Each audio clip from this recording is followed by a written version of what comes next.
Hello, hello, and welcome everyone. My name is Francisco Cantu, and I am very happy to be here with you all as I am every week. And I should be live on Facebook, YouTube, Instagram, and TikTok, all four platforms live right now, as I am every week. And I'm super, super excited. I already see people starting to pour in and to comment, like I see right here. Aishnika saying hello. I also see Laura, who's moderating the chat, saying hello, everyone. Welcome, welcome. Super excited to be here. If you're new and this is the first time that you've ever joined one of these live streams, you can let us know in the chat. You can say that you are new, or if you are someone who has watched our live streams on previous weeks, you can let us know that as well. Welcome back. Very excited to be here. Today's a very special occasion. Last time I was here, I was with a very special guest. I was talking about the whole college application process from the perspective of a first generation parent trying to get the best for their children. But today I am going to have another equally special guest who is going to have a different perspective. I'm going to talk about my guest just in a little bit more, but as you can see, I'm sharing right now on Instagram some of the comments. Love Yadira is saying, hi, I'm new here. Yashvin is saying hello. I see Rondo saying new. And here we see Lady V3 saying new. Okay, so we got a lot of new faces. Welcome, welcome. In case you haven't watched us before, as I see many of you are in that category, we're going to try to provide as much value for you all on the road to college, whether you're a parent or a student, through these conversations. And we try to do so with special guests like the one that we have today. And I am very, very excited to introduce my guest this week, who I'm going to have a very productive conversation. This guest is a first generation college graduate, the first person in his family to go to college and graduate from college. He has a bachelor in science and business administration with a specialized in finance and a concentration in entrepreneurship. He has experience in the field of investing, in the field of business acquisition and finance in Latin America. He was a Division I athlete. He is the CEO of a digital media company that has a reach of millions of people. And he has also served as an advisor to thousands of students in almost close to a decade of his tenure as a college advisor. So he is the CEO of Best College Aid, and I am very happy to introduce my friend, my co-founder, and my brother, David Cantu. What an intro. What an intro. Thank you. My name is David Cantu. I am Francisco's older brother, slightly older, even though some people say that you might be older than me, much wiser. And yeah, we started Best College Aid back in 2019. Today, I'll be talking about my journey as a first generation immigrant here in the US. We are originally from Monterrey, Mexico. We can talk about that journey later on, and how a kid from Monterrey, Mexico moved to Florida in 2011, and then in 2015 went to school for practically free in New York. Got accepted to a great private university in near Albany, the capital of New York. And that was 2019 when I graduated. And from 2019 till now, we have been helping out families in the US and in some countries outside of the US with the college admissions and scholarship process. So it's been a journey, but it's been lots of learning, lots of helping others. And here we are. Yes. So one of the things that I'm particularly excited about is, and this might come off as a subtle flex, but I'm going to go ahead and start off by sharing with you all some of the recent success that we've had with some of our students, led by David's leadership. We have had students over the last few years. Currently in this admission cycle, we're still waiting to see the final results, as a lot of decisions are finalizing in terms of scholarship award packages. But over the 6 years that we've had Best College Aid, we've had students be accepted to top 20 universities, the Stanfords of the world, the Harvards, the Penns, the Yales, the Dukes. We've had students get accepted to those type of institutions. But equally as impressive is students who were not going to go to college, and then ultimately by following our guidance were able to achieve close to the full financial aid award package, or a financial aid award package that covered 100% of their college expenses. So now that we know, or a lot of you who commented on Instagram that you were new, that you hadn't watched us for the first, that you're watching us for the first time, now that you know a little bit about, what Best College Aid is, I want to go ahead and get started with an overall question, a sort of a surface level, but I think it's a all-encompassing question. David, you've been a champion over the last 6 years, not only because of your experience as a first-generation college graduate yourself, but as someone who has sent or helped contributed to send hundreds, if not thousands of students to top 20 institutions who are first-generation students to college. So with your experience, what would you say are the most common pitfalls or mistakes that parents and students of prospective, college students make on the road to college? What keeps them from getting scholarships, from getting accepted when first generation students are trying to go to college in the United States? Oof. Well, there are a lot of reasons why families are not as successful as others. In our case, we were lucky enough to be one of the successful families who combined, the four of us. If you add up the scholarships that we ended up receiving from the schools that we actually attended, we earned over $500,000 in aid and scholarships, and we've helped, as you said, families win scholarships of up to $300,000 for the 4 years. So yeah, no, one of the biggest mistakes I see is this misconception that a lot of parents have, that this is all a responsibility of the student, and they kind of leave it up to the free high school college counselor to help them create a list of colleges, with the essay, with the financial aid appeal letter, and every decision that, or not every decision, but financial aid wise, a lot of the reasons why some students get more aid than others is based on the parents' finances. So that's right there, right off the bat, a reason why parents should be involved, because they will be asking a 15, 16-year-old about the parents' finances. So that's one big misconception, that this is just a student's business. But another big one is that in most high schools, and this is something that I realized when I moved to the States back in 2011, came here in the middle of middle school. In the last, what was it, 8th grade? Yeah, it was different than in Mexico, Yeah. but it was the middle of 8th grade. They have just one guidance counselor per grade. And some high schools don't even have a college counselor. They just have the guidance counselor, and they might have a counselor, but it's more of a mental health type counselor. So there is no, or not enough professionals in most high schools in the US. And this is an average, I think it's 415 students per one single high school college counselor.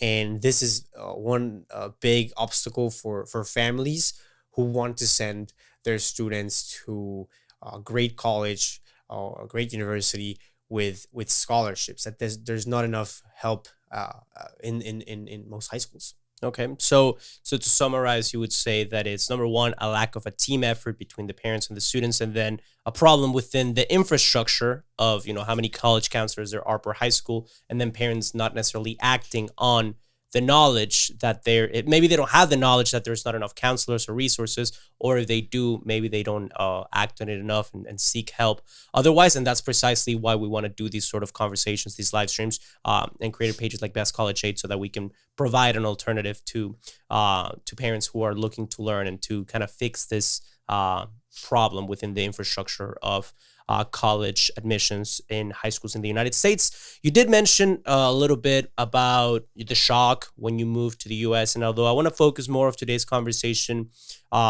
into the journey after we got here and after we created Best College Aid, and the journey of our audience who's watching us, who's, a lot of them are first generation students or prospective first generation college students. I do want to, for the people who are watching us for the first time, ask you a little bit about life before we moved to the United States. When you realized, or when we were told that we are going to move here, can you tell me, paint a picture, quick overview of where your head was at? Were you able to see the opportunity that was ahead of you? Were you kind of just relying on your parents to take the wheel and then just going on a prolonged vacation to the US? What was that process like for you? And what did you visualize as far as your future? Right, I was excited. I remember the options were either Texas, California, or Florida. Those were the options that we were looking at, and the idea of moving to Florida was pretty exciting. Little did I know that it's ranked as one of the worst high school level, like education wise. They're not ranked that well back, at least not back then. I think it's getting a little bit better, but who knows? And I was excited about the whole, Miami being close to the beach. When you're a teenager, everything is exciting, I guess, and that helped me. I know that my older brother, he wasn't as excited to leave his friends. He was already older than me, so he wasn't as excited to move, and that by itself gave me, I guess, an advantage. Um, because I was more positive with change. And a lot of you who are watching, if you have a student in middle school or in high school, that before that transition from middle school to high school, 80% of it is attitude. If you're excited about, leveling up, then you can have a better experience than if you're scared. So that was something that helped definitely. Just having a good attitude, and not being afraid of change. This eventually helped me picking colleges. We can talk about that later on. How I wanted to go out of state versus staying in state. That's something that all my other peers that's in high school, they wanted to stay in state, and I wanted to go to New York, go to Boston. So yeah, a lot of it was attitude, and in this process, it's all about attitude, really. Okay, so one thing is to have the positive attitude. One thing is to be optimistic, to have this relentless optimism that might, overcome a lot of the uncertainties and the hardships that come along the way. But a whole different thing is how you react when those uncertainties come.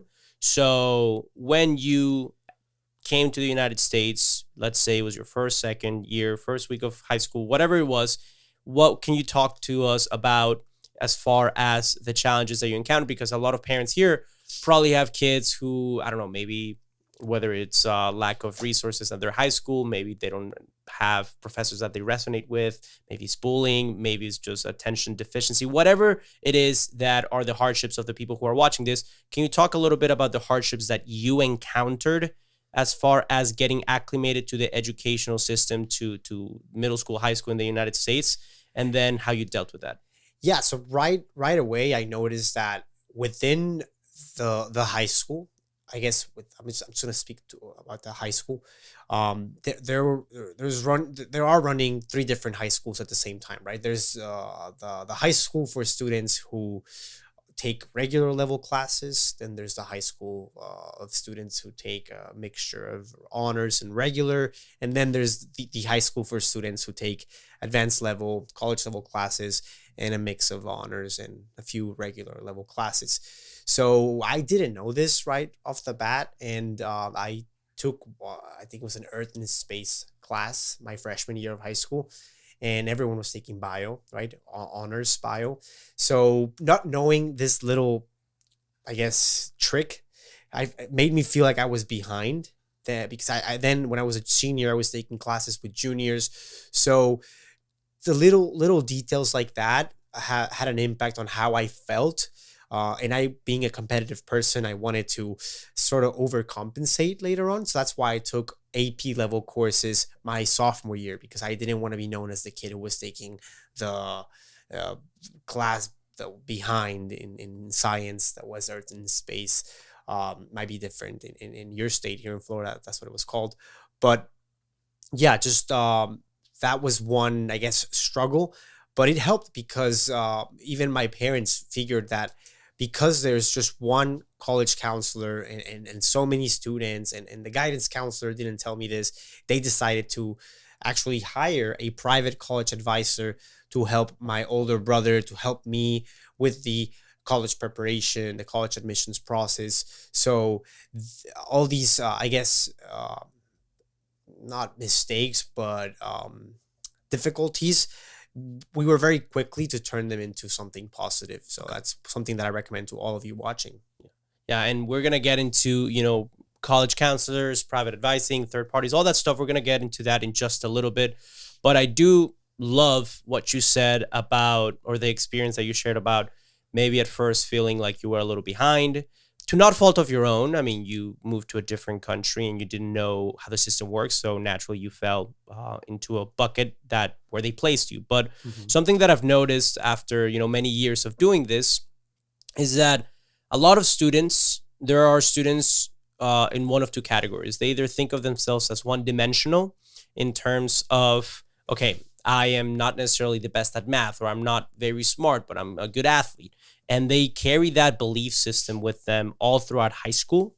And then there are others who have a little bit more fluidity, or a little bit more of a dynamic self perspective in terms of, okay, maybe I'm not taking hard classes right now, but my friends are taking hard classes, so I'm going to go ahead and take that risk. And then they realize that it was more than it was built up to be as a fear in your head. So the students that tend to do the best, and I'm sure you can agree with this, are those that do not let one label or a self perception just kind of treat them like a sitcom character. Like, oh, this character in the sitcom has this set of qualities, and they're not good at math, and they're very funny, and they're this or that. But rather, the students that do the best are those that allow themselves to try different things. And if they did not do well freshman year, they do not let that dictate how they're going to do sophomore, junior, senior year. And the reason why I wanted to make a parenthesis and kind of expand on that is because that is something that we particularly see with students and parents who in which the parent did not go to college. Because a lot of times it's very easy for the parent to say, hey, I didn't go to college. I can constrain myself to this, believe that it worked out for me. So maybe that's not something that my student can do or should do. Or the students themselves say, hey, my older siblings didn't go to college, my parents didn't go to college, so I won't be able to, or I can't. And it is this limiting belief that kind of clips their wings more so than their actual ability to take the harder classes, to apply for the scholarships, to actually succeed. So I just thought that might be a point that hits home with some people. So I wanted to make that a little bit of an emphasis. Now, you did touch on a very important point as far as the process to overcome adversity. There was a pivotal role in your story and in our family's story as far as when help came to be, because I think it's something of very brave people to ask for help when they realize that what they have is not enough and they need to learn from someone else. So can you talk to us a little bit about what the help looked like for you in the context of, obviously, the road to college, the impact that it had? Was there before and after?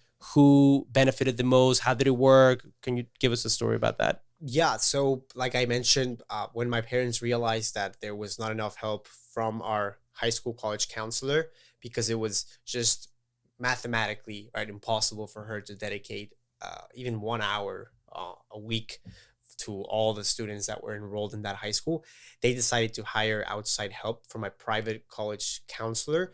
And he didn't take the tests for us. He didn't write the essay for us, right? There's no one that can do that for you, at least not that it's legal.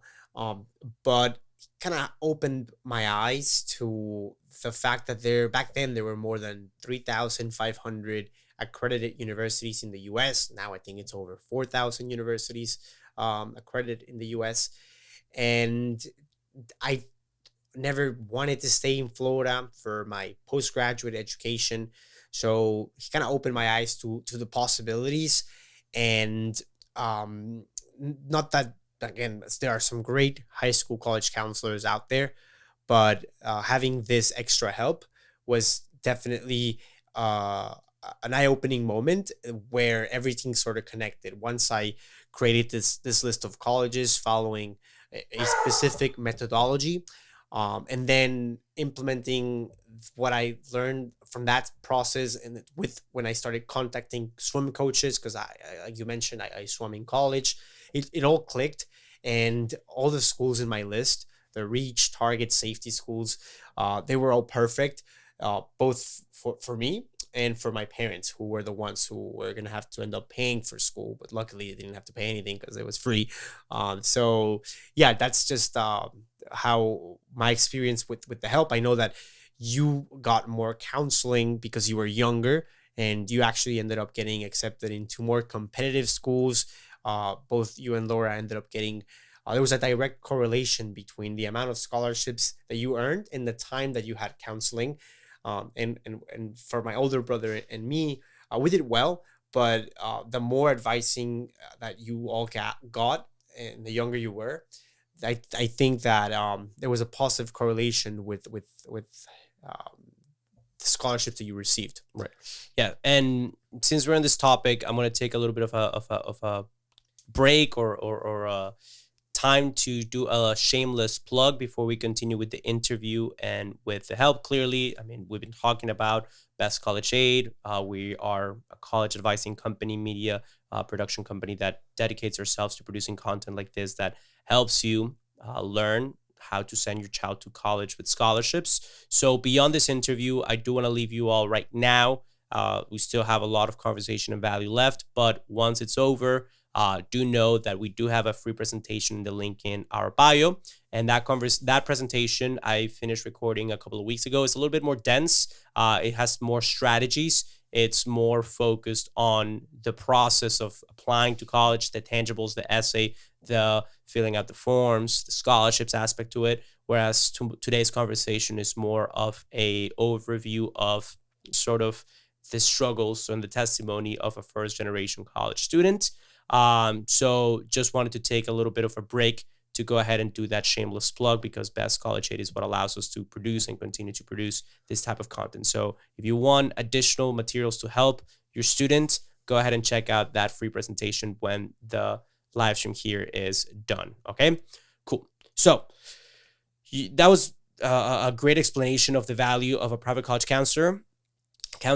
You also, when you were in college, you worked at the admissions office, and obviously you spent many years now with Best College Aid, thousands of students. Can you do, and I know that generalizations are not always great or positive, but for an exercise, a thought of exercise, or an exercise of thought in which you talk about the biggest differences between someone who had outside help from a private college counselor or someone who already went through the process versus students who navigated the process by themselves. Did it manifest itself in repercussions like not filling out certain forms or missing on deadlines that were more favorable? Can you talk a little bit more about what a student who gets help looks like versus one that doesn't? Well, just and you see it too with students that go to private school. I think statistics show, obviously not every private school is better than a public high school, but private high schools tend to send students to more Ivy Leagues than public high schools, right? There's obviously different private high schools and there are better public high schools. We went to a good magnet public high school, but that's just one example of how investing in your child's education will have benefits. And what it looked like, to answer your question, some students just ended up staying in state and got a job in state, and they're making Florida money. Not that there's anything wrong with that, but some students that receive private college counseling went to New York, went to Boston, Oregon, and now they're working for Amazon. They're working on these companies, and they're making much more money because some of them even work remotely. So, getting accepted into a more competitive school, after you graduate college, you have better offers and you have a higher salary than those who stay in state. Obviously, there are exceptions, but that was one difference. Another difference was that the amount of scholarships that students who hire a private college counselor, they end up getting more aid and scholarships than students who do the process by themselves. Obviously, this is just an average number, but a private college counselor will remind you when you have to fill out the FAFSA. They will. Some of them can even be preparers and help you fill out. They will fill out the FAFSA for you, so you know that you will be filling out the right documentation. Um, when we created our list of colleges, we made sure to look for generous colleges and universities, meaning that if we were accepted and if we had need, then they would give us need-based scholarships, and they would also give us merit-based scholarships if we had merit. A lot of students who don't have these types of outside help, then they end up applying to the school that everyone else is applying. And not that there's anything wrong with that, but just because it's a popular school, it does not mean that it's a generous school. So that was one big difference that I did see. Everyone was staying in state, applying to in-state schools, but they didn't know if the school was generous. And we knew for a fact that our school could meet up to 80%, our schools rather, in our list, could meet up to 75% of our families' demonstrated financial need, meaning that they were generous universities. So that's just one big difference. Yeah. And something that's important with that, again, there's not one right answer, not one school, whether it's in state or out of state, that's perfect for everyone. For some person, the school in state will be the perfect one. For some person, the school out of state will be the perfect one for them. But to summarize what you're saying, or to think about it from a different approach, is they had the certainty. People that took the time and maybe had the consultation of an expert had the certainty that the option that they were pursuing was the one that was the most favorable for them. So that kind of takes me to the next question that I had, or it does bring up a good point, seeing the tangible effects of a private college counselor and the ramifications and the impact that he had on your experience. So after all was said and done, I know you talked a little bit, or you teased earlier a little bit about our family's scholarship results, but focusing a little bit more on you, can you talk about the results that you received when you got accepted to college?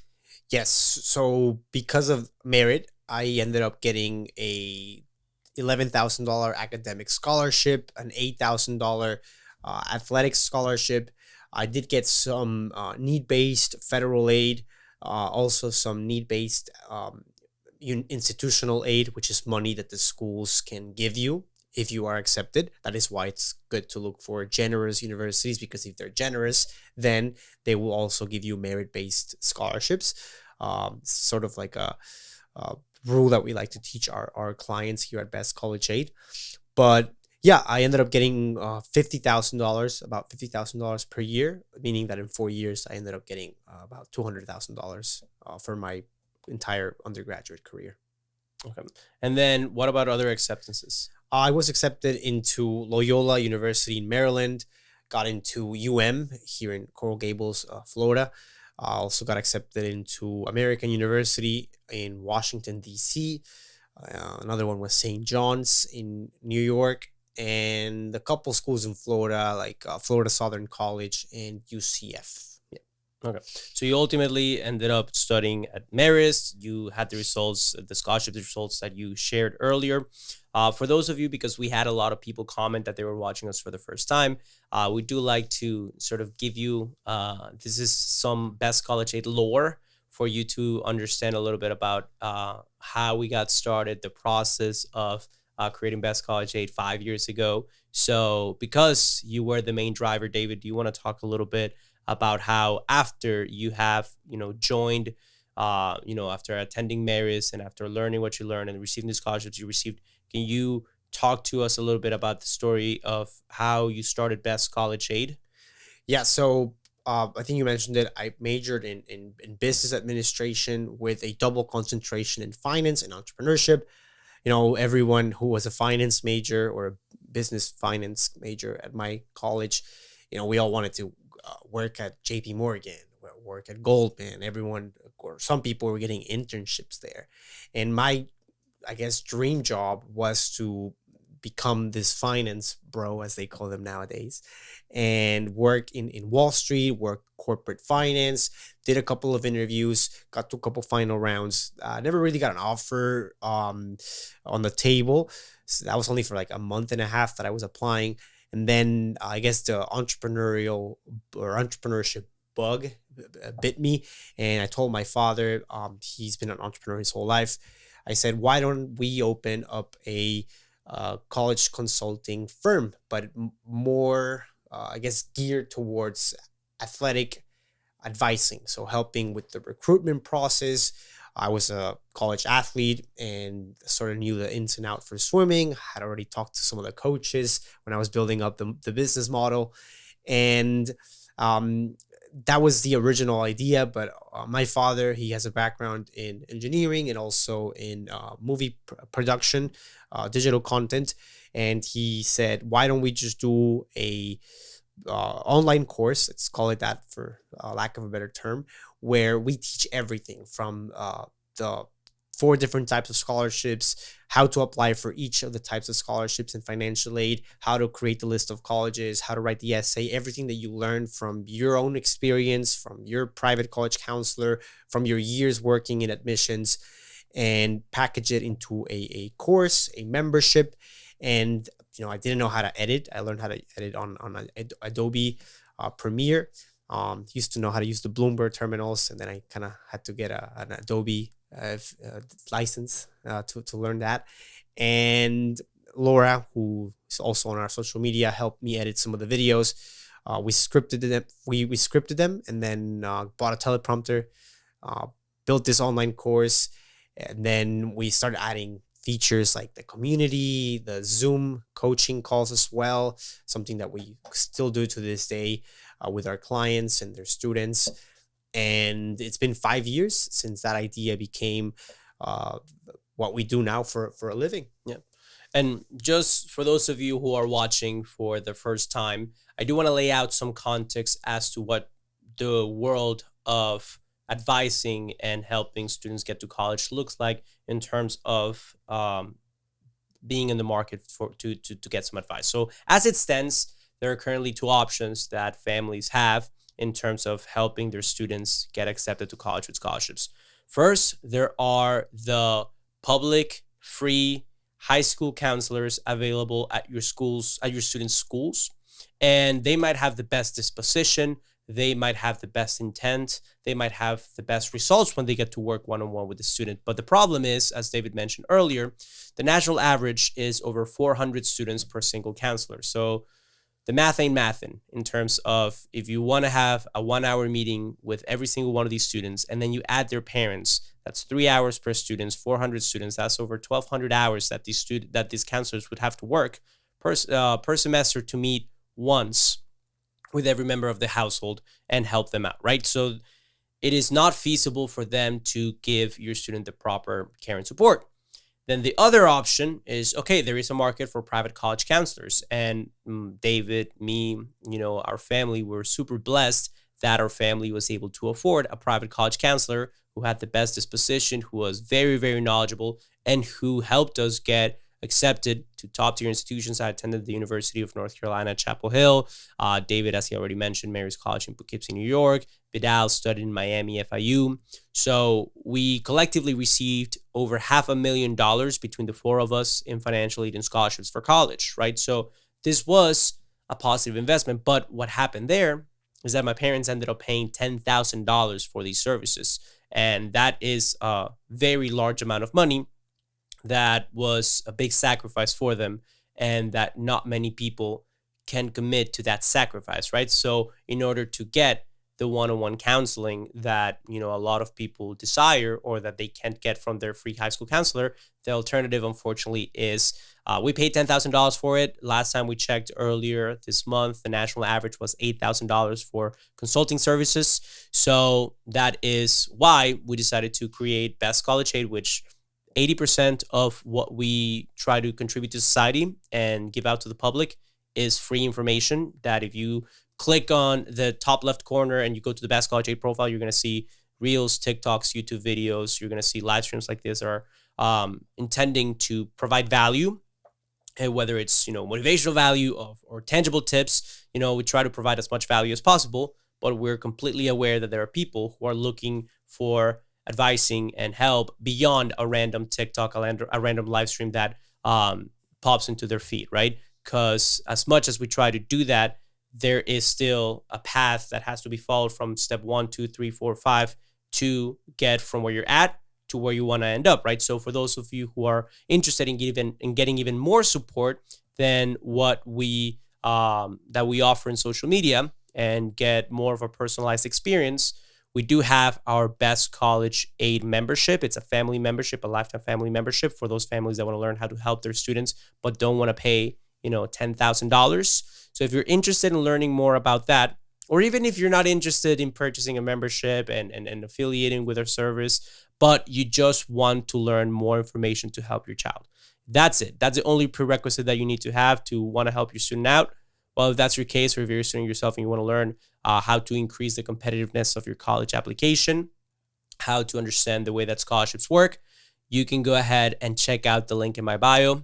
At Best College Aid USA, we have a presentation that filmed a couple of weeks ago that talks about the top secrets to get accepted to college with scholarships. It is brand new information from the previous admission cycle, so you can go ahead and check that out so that you can begin to learn ways in which you can, help your student. At the end of that presentation, we do talk about Best College Aid, and we do offer a special discount for those of you who watch that presentation. But if you're not interested, you can stop watching. If you are, we would love to have you in our family. Okay, so did want to go ahead and explain that for those of you who, again, are watching us for the first time, and because David's story sort of led us into the conception of Best College Aid. So what I would like to do now, before we finish up our conversation, David, is if you could talk a little bit more about the success that our students have had. What is the common denominator in the ones that do the best? Can you talk maybe tangible numbers? I know you mentioned up to $300,000, but can you talk whatever comes to mind first about the success of our students and everything that we've accomplished over the last 5 years? Yeah, well, just this morning, got an email from Sandra, one of our members, and she was telling us that her son, he had already been accepted to Stony Brook as a first-year student, but this morning got an email saying that he was accepted for a full ride scholarship. He had to go through a whole application process. We also helped a couple of weeks ago, one of our members, Paula, her daughter, Jasmine. They're from Argentina. They had moved back and forth to the state. They're in Georgia right now. They got accepted into the University of West Georgia, and she was awarded the presidential scholarship. So this was for the class of 2024. And we are still waiting for more schools. We're still waiting for more acceptances. A lot of our students who did win merit-based scholarships are still waiting for need-based scholarships from the FAFSA. This year the FAFSA is a bit glitchy, for lack of a better term, but they're fixing it. The Department of Education wants to make it more accessible for everyone. So we're excited to see how this school year ends for our clients, our students who are seniors in high school. And if you are a parent of a junior, sophomore, freshman, and want to get started now, like Francisco said, we do have a free resource for you located in the link in our bio, and also on YouTube and on Facebook in the comment section or on the video subscription, so that you can learn more about how you can get started. And at the end, if you want to get more of a one-on-one mentorship, then you can obviously join using the special discount that we give you just for registering and watching that presentation. Yeah. And that just reminded me, I also had a call earlier today with one of my students, Miguel. He had already been accepted this semester to University of Connecticut, to University of Miami, Bucknell, and Fordham. And as you said, the FAFSA is a little bit glitchy, so not all schools have released their financial aid award packages. But Miguel, today he shared with me one of the universities that accepted him gave him $79 out of $84,000 per year. So the remaining $5,000 are gonna, come out from work study and are gonna come out from looking at private scholarships, decreasing non billable flexible expenses from the cost of college. So it's basically working towards turning that into a completely full ride. So yeah, we get cases like this every day, especially this time of the year. So if you want to learn, or if you want that to be your student as well, we do have proven track record, proven methodology that you can learn more about if you check out that free presentation in the link in our bio. Hopefully you find a lot of value there.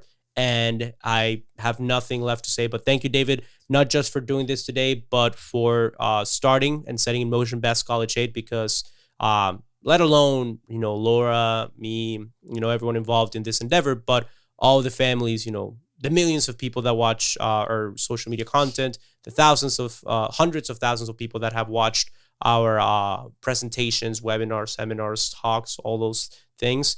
And then our thousands of students inside our program, they've all changed their lives one way or another, and it all started from your efforts. So thank you for that on behalf of all of them and on behalf of me. Any goodbye words, please join me anytime. Yeah, no, thank you for your words, and we're just happy to see that our story resonates with other families, and that our methodology that we've packaged into this online course and our advising that we do give via email, via Zoom, via the Facebook group for members, it's giving results. That's very rewarding. It motivates all of us to continue to help, whether it's, like you said, through organic content like this live streams or through our premium services.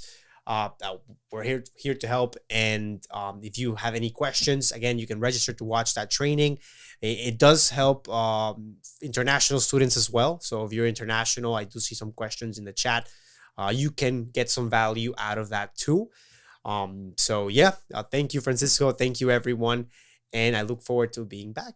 Yes, thank you so much. And if you don't follow us yet, or if you are looking to learn more, you can give us a follow. Check out the free presentation, the link in our bio. And I will see you all either inside the training, in the link in my bio, on social media if you follow us, or I will see you inside Best College Aid if you join us. All right. Have a lovely rest of your week.